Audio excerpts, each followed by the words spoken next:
Resources. इसमें आज हम पढ़ेंगे non conventional source of energy. Non conventional source of energy का क्या मतलब होता है? ऐसे सोर्स ऑफ एनर्जी जिन्हें हमने अभी अभी यूज करना शुरू किया है। कन्वेंशनल का मतलब जिन्हें हम पहले से यूज कर रहे थे, और कन्वेंशनल का अपोजिट होता है नॉन कन्वेंशनल। तो नॉन कन्वेंशनल का मतलब जिन्हें हमने अभी अभी यूज करना शुरू किया है, उसे हम बोलते हैं non conventional source of energy. अब ये जो non conventional source of energy है, इनमें से अधिकतर क्या होते हैं? इनमें से कुछ non conventional source of energy ऐसे होते हैं जो कभी भी खत्म नहीं होते। तो पहले हम बात करेंगे सोलर एनर्जी की। तो सोलर एनर्जी में क्या है? सन्स, यहाँ पे है सोलर एनर्जी।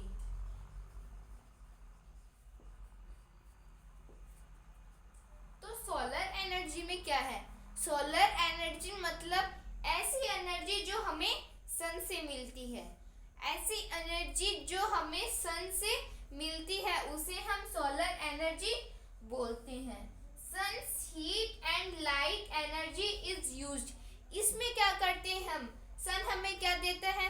प्रकाश देता है, क्योंकि सन के कारण हमें क्या होती है? यहाँ पे चारों ओर लाइट रहती है। एंड हीट, और हीट क्या होती है? इसके अंदर सन के अंदर आग से क्या होती है? जलती रहती है।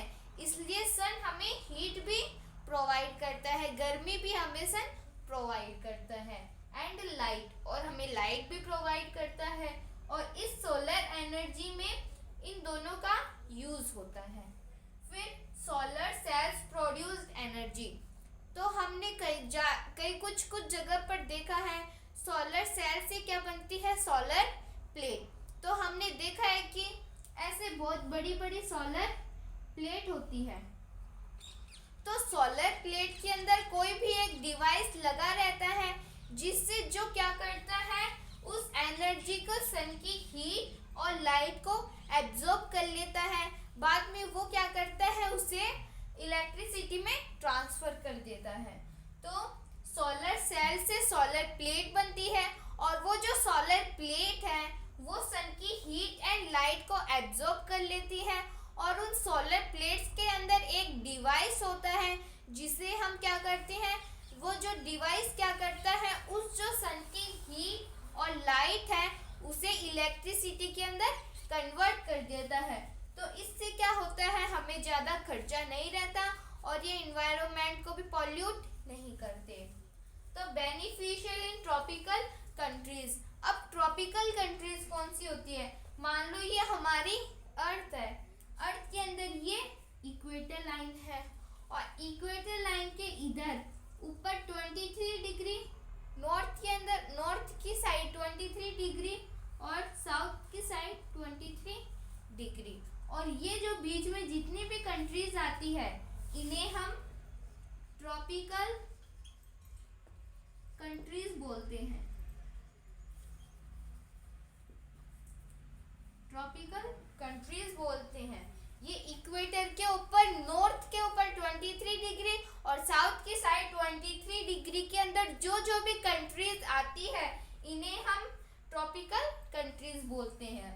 Solar energy is used in solar cookers. जो सोलर की जो एनर्जी है, इन्हें हम किसके अंदर? सोलर कुकर्स के अंदर यूज करते हैं, सोलर हीटर्स के अंदर यूज करते हैं, solar dryers and traffic signals. तो हमें सोलर एनर्जी किससे मिलती है? सन से। तो ये तो था सोलर एनर्जी के बारे में। अब हम आगे बात करते हैं। अब हमारे पास है विंड एनर्जी। पहले हमने किसके बारे में देखा था? सोलर एनर्जी के बारे में। तो सोलर एनर्जी में हमें एनर्जी सन से मिल रही थी। विंड एनर्जी में हमें एनर्जी हवा से मिलती है। तो inexhaustible source of energy. Inexhaustible का मतलब जो कभी भी खत्म नहीं होती। तो विंड एनर्जी एक ऐसी एनर्जी है जो कभी भी खत्म नहीं होती। हाई स्पीड विंड, जब तेज हवा चल रही रहती है तो रोटेट्स विंड मिल।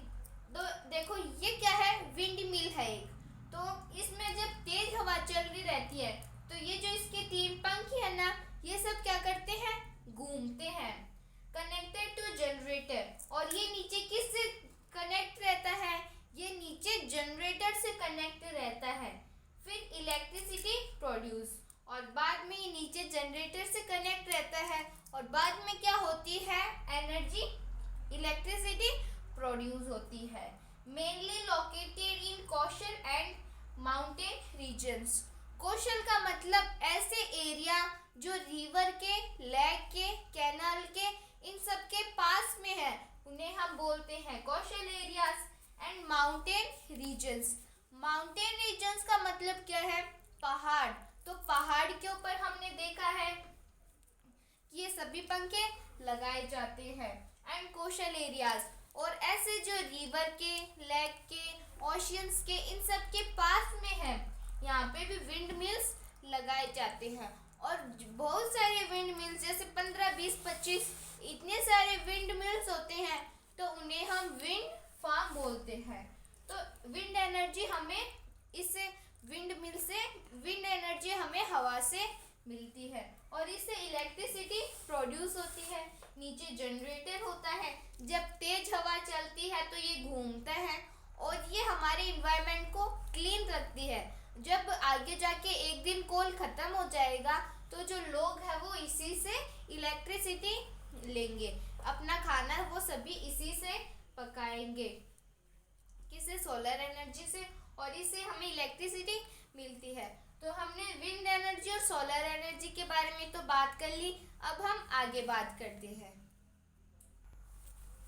अब है हमारे पास न्यूक्लियर एनर्जी। तो energy produced from the nuclei of the atom. Atom क्या होता है, एक सब्सटेंस होता है, तो उससे क्या होता है, एनर्जी प्रोड्यूस होती है एटम से। यूरेनियम एंड थोरियम, यूरेनियम और उसमें एटम्स कौन कौन से होते हैं, एक तो होता है यूरेनियम और दूसरा होता है thorium. Undergoes fusion and produce power.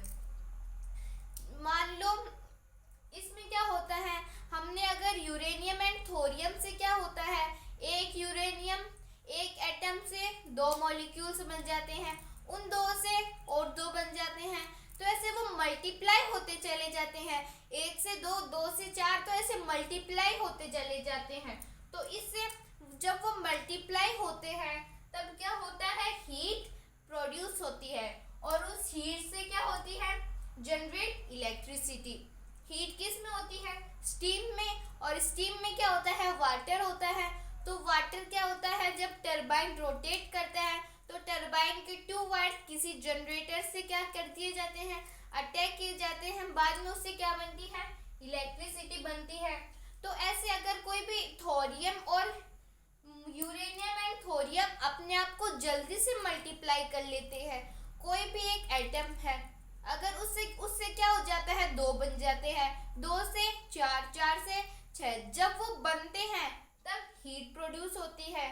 तो उस हीट से क्या होता है, use to generate electricity, electricity generate की जाती है। तो उसे हम क्या बोलते हैं, nuclear energy. Greatest producer are, और सबसे ज़्यादा काम पे किया जाता है ऐसे यूएसए, यूरोप के अंदर, और इंडिया के अंदर nuclear power station in India. India के अंदर कहाँ पे होता है, कालपक्कम। कालपक्कम एक तमिलनाडु में जगह है, वहाँ पे होता है, और तारापुर महाराष्ट्र के अंदर होता है। तो हमने 3 के न्यूक्लियर एनर्जी के बारे में भी पढ़ लिया, सोलर एनर्जी और विंड एनर्जी 3 के बारे में तो पढ़ लिया। अब हम आगे बात करते हैं। अब है जियोथर्मल एनर्जी। तो जियोथर्मल एनर्जी क्या है, हीट एनर्जी ऑब्टेन्ड फ्रॉम अर्थ, ऐसी एनर्जी जो हमें अर्थ से मिलती है। जियो मतलब अर्थ, हीट थर्मल मतलब हीट, तो ऐसी एनर्जी जो हमें अर्थ से मिलती है, ऐसी हीट एनर्जी जो हमें अर्थ से मिलती है, उसे हम जियोथर्मल एनर्जी बोलते हैं।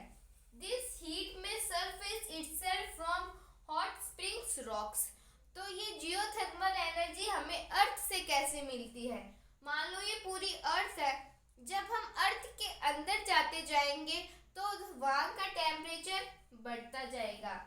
जब हम अर्थ के अंदर जाएंगे तो टेम्परेचर बढ़ेगा। तो टेम्परेचर क्यों बढ़ेगा? क्योंकि अर्थ की क्रस्ट के नीचे क्या है? मैग्मा है। मैग्मा क्या होता है? एक उबलता हुआ लावा होता है। तो जब हम अर्थ के अंदर जाएंगे तो अंदर क्या होगी? बहुत ज़्यादा हीट होगी। तो जब हम अंदर जाएंगे तो अर्थ के अंदर जाएंगे तो उसका टेम्परेचर बढ़ता जाएगा। तो इससे क्या होता है? ये क्या है? अर्थ है और नीचे क्या है? यहाँ पे मैग्मा है। तो यहाँ पे मान लो कोई रिवर, यहाँ पे कोई वाटर रिसोर्स है। तो यहाँ से जब अगर मान लो यहाँ पे कोई क्रस्ट हो गया, कहाँ पे थोड़ी सी धार हो गई, तो वो जो हीट है वो बाहर निकलेगी। तो जब वो बाहर निकलेगी तो वो जो रिवर या फिर जो भी वाटर रिसोर्स है उसका पानी क्या होगा? स्प्रिंग्स हो जाएगा। तो वो क्या होगा? स्प्रिंग्स हो जाएगा। ऐसे ऐसे फव्वार सी बन जाएगी उसकी। तो इससे जो यहाँ पे क्या लगा देंगे, फिर यहाँ से एनर्जी प्रोड्यूस होगी। एनर्जी कैसे होगी? यहाँ पे टरबाइन लगा देंगे।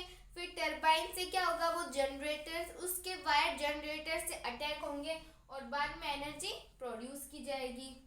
तो दिस हीट में surface itself from hot springs, क्या होगा? हॉट स्प्रिंग्स बनेंगे।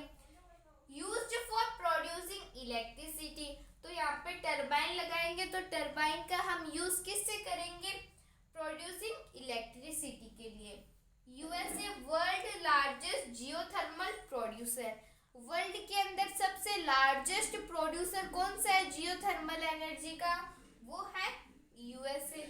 और इंडिया के अंदर कहाँ है? मणिकरण इन हिमाचल प्रदेश और पुगावेली कहाँ पे है? लद्दाख के अंदर। तो ये तो था जियोथर्मल एनर्जी के बारे में। अब हम आगे बायोगैस के बारे में पढ़ेंगे। अब है biogas.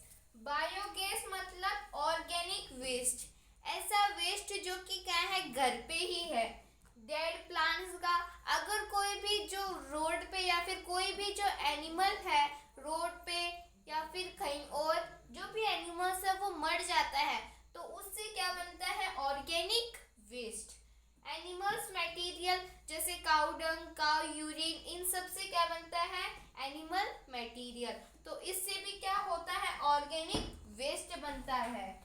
Dang and kitchen waste, किसका? काउ, बफेलो, इन सब का डंग और किचन का जो वेस्ट है, केले के छिलके या फिर किसी भी सब्जी के छिलके, तो ये सब क्या होते हैं? ऑर्गेनिक वेस्ट होते हैं।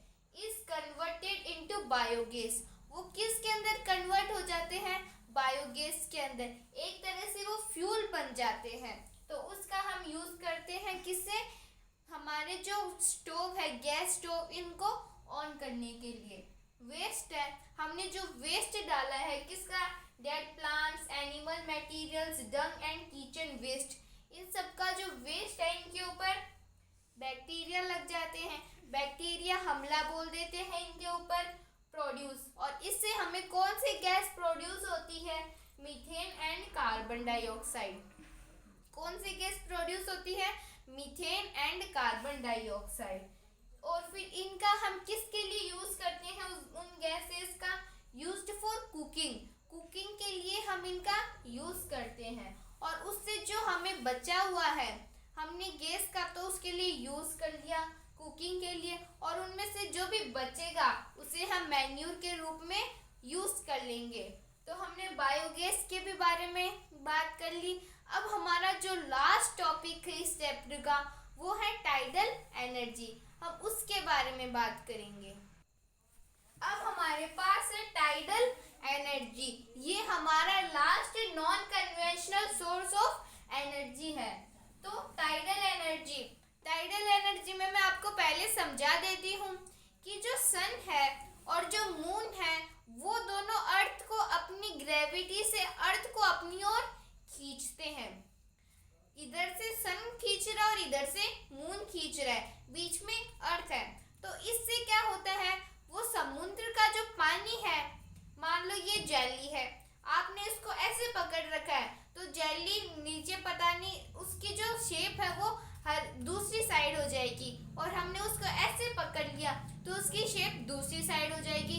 वैसे ही समुद्र का पानी है, अगर इधर ग्रेविटी ज्यादा लग गई तो वो जो समुद्र का पानी है वो इस साइड आ जाएगा, और इधर सन ने ज्यादा ग्रेविटी लगा दी तो समुद्र का पानी सन की साइड ज्यादा चला जाएगा।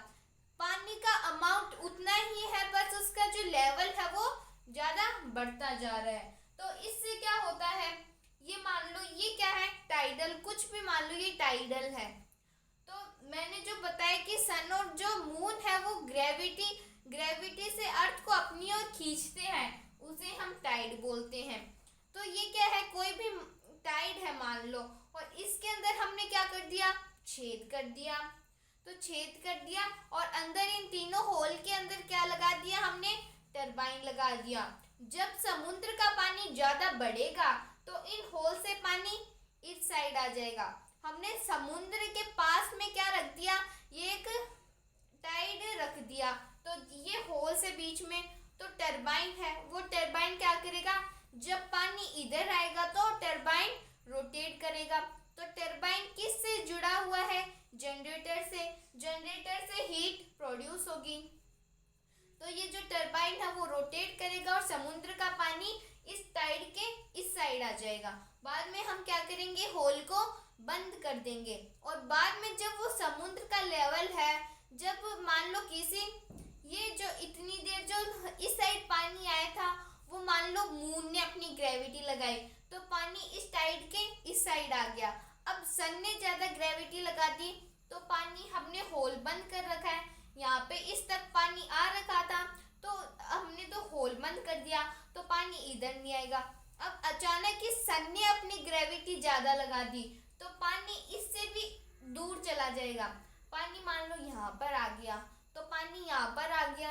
अब हमारी जो एनर्जी है वो किससे प्रोड्यूस होगी, तो हमने होल बंद किया था और वो जो टरबाइन के जो इन होल से पानी आ रहा था वो हमने इधर स्टोर करके रख रखा है। अब हमें तो बस टरबाइन को रोटेट करने के लिए ही क्या चाहिए, हमें तो सिर्फ और सिर्फ टरबाइन को रोटेट करने के लिए पानी की जरूरत है। तो बाद में हम इन होल्स को फिर से खोल देंगे। इधर से तो पानी आने से रहा, क्यों, क्योंकि इधर से जो सन है उसने अपनी ग्रेविटी ज्यादा लगा दी, इसलिए वो पानी थोड़ा इस हमारे टाइड से दूर चला गया। तो अब इधर का जो पानी है हमने स्टोर करके रख रखा है, इसको हम फिर से इन तीनों होल को खोल देंगे और इस पानी को फिर से इस साइड भेज देंगे। तो पानी को जब हम इसे इस साइड भेजेंगे तो फिर से वो टरबाइन रोटेट होगा, तो फिर से इलेक्ट्रिसिटी क्या होगी, हमारी जनरेट होगी। तो energy produce from tides is called tidal energy. Tide से जो एनर्जी प्रोड्यूस होती है उसे हम टाइडल एनर्जी बोलते हैं। Russia, France and gulf of Kutch, Russia एक कंट्री है, फ्रांस एक कंट्री है और गल्फ ऑफ कच्छ कहाँ पे आता है, इंडिया के अंदर। तो इसी के साथ हमारा जियोग्राफी का chapter 3 minerals and power resources complete होता है। If you have any doubt, any query, then please ask me in the comments below. Thank you so much.